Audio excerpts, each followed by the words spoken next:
নমস্কার সম্মানীয় দর্শকবৃন্দ, এই মুহূর্তের সবচেয়ে বড় খবর, এসএসসির দুর্নীতির টাকা ফিরিয়ে আনার ব্যবস্থা করা হোক। বিকাশ রঞ্জন ভট্টাচার্য, তবে কি ৫,০০০ চাকরি বাতিল হবে? আরও বিস্তারিত জানার জন্য অবশ্যই আপনারা ভিডিওটি শেষ পর্যন্ত দেখবেন। এসএসসি নিয়োগ, তবে কি বাতিল হবে চাকরি? স্কুল সার্ভিস কমিশনের চাকরি বাতিল নিয়ে বিরাট মন্তব্য করেছেন বিচারপতি দেবাংশু বসাকের ডিভিশন বেঞ্চ। ৫,০০০ চাকরি বাতিলের ভবিষ্যৎ কি?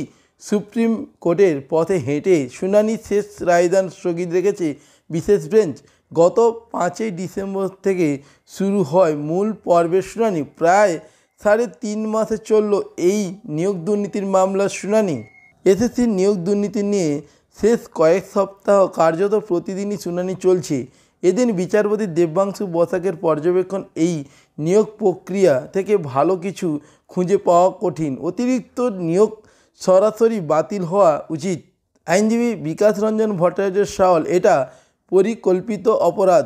ঘোষিত শূন্যপদের থেকেও বেশি সংখ্যক ব্যক্তিকে নিয়োগ করা হয়েছে। এই অবৈধ নিয়োগ প্রক্রিয়ার মাধ্যমে সাধারণ মানুষের টাকা নয়ছয় করা হয়েছে। প্রশাসনিক স্তর থেকে আধিকারিকরা যুক্ত, তাদের বিরুদ্ধে পদক্ষেপ করা হোক। এই সব টাকা ফিরিয়ে আনার ব্যবস্থা করা হোক।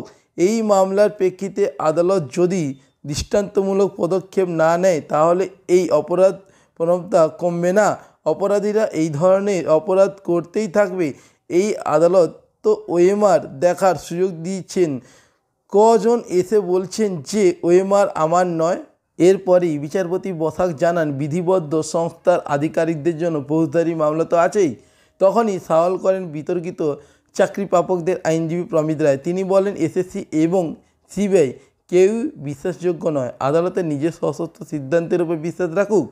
বিচারপতি প্রশ্ন করেন, তাহলে কার উপর আমরা বিশ্বাস করব? তবে রায় ঘোষণা স্থগিত রাখা হয়েছে। নিয়োগের দুর্নীতি নিয়ে আদালত যে মন্তব্য করেছে তাতে রায়েরই ইঙ্গিত রয়েছে বলে মনে করছেন অনেকেই। সুপ্রিম কোর্টের নির্দেশের পর মামলা পাঠানো হয় বিচারপতি দেবাংশু বসাকের ডিভিশন বেঞ্চে।